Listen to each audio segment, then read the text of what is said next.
and all of that, and possibly and it draws me to some fundamentals or some things that the GDP, has thrown up, driven by the private sector. I saw it got you with mixed feelings. Yes, I'm happy with the farmers have taken the lead, but with mixed feelings. It's driven by the private sector. The non-oil sector alone, almost 90%, and all of that. Even though our own trade, 95%, though for trade, which means there is diversification. 6.5%. But for trade, oil is still dominant with 90%, and all of that. And what does that tell us? That the public sector is completely unproductive. But these are the same human beings that will pay so much attention to give minimum wage 70,000. They are crying pension. They are, when they call palliative wage award. All sorts of things are the ones the federal government will give to completely unproductive human beings from the GDP.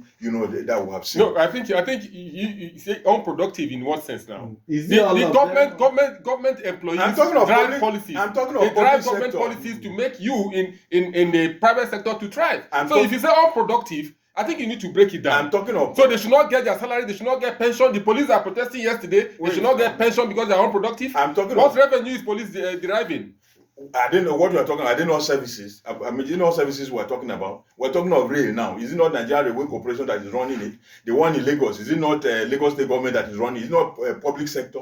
Those are the things I'm talking about. Give anything to public sector. It's almost like you put it in the coffin and you have nailed it. You have killed it. Well, I think what Abdul is concerned here is when you say unproductive, as if all of them. There's a recent. There's productivity, but not optimal productivity. There's a recent report that said even the entire Nigeria. Almost 70 to 80% are unproductive. I covered that. I covered the national productivity there when they said 20% of public and private employees are non-productive. So 20% are non-productive. So that means 80% are productive. Yes. So it's not unproductive now. So we should be aiming at optimal productivity. Exactly. That's what I'm driving at. That the National Economic Team needs to sit down, put on its thinking cap, look at these figures, and let's see how the public sector too can move in a particular direction of services, move in a particular direction. Health, public was the partner.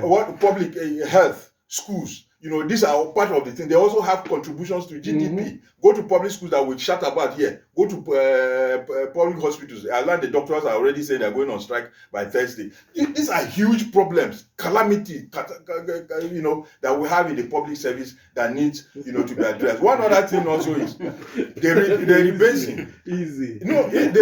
Honestly, if I'm president or governor, my focus, apart from agriculture, my focus will be on the civil service. Now, if you get the civil service right in this country, 70 to 80% of the problem you have solved. So let's break it down. No. Let's break it down. Okay, let's see it from the standpoint of the public servant.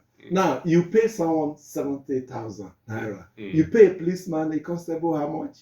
55,000. Maybe more, even if it's 100. And you expect the person to be productive. This labor dictum. Pay peanuts, you get more. Even a minister's salary is about 1 million. So you have set the minister up to be corrupt. You have set up the clerk who's receiving 70,000 to be corrupt. Except the Nigerian government, they know what to do, but we have politicized the public sector.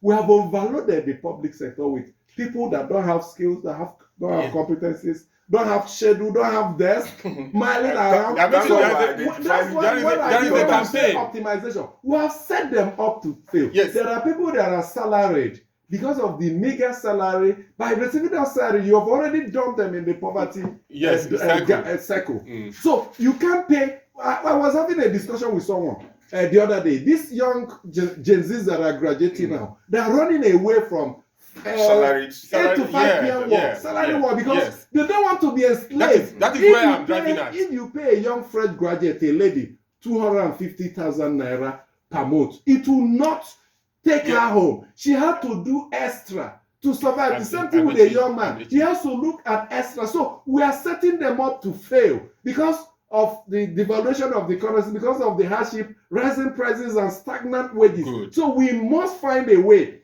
to rejig, re-engineer. Yes, there is a campaign. There is a campaign. Reform, whatever you call it, the civil service. No, There is a campaign. Amechi, from them. Amechi, Let him land. Yeah. You guys have taken that off. So no, the campaign on measuring minimum wage with productivity. That's what I want. The campaign we are doing until Nigeria begins to measure. Okay, that's a very strong point. Yes, because if you don't measure your productivity for your wages, then we continue to suffer. 70,000 per hour payment should be introduced. Per weekly payment should be introduced. If you turn it to dollar, how much is it?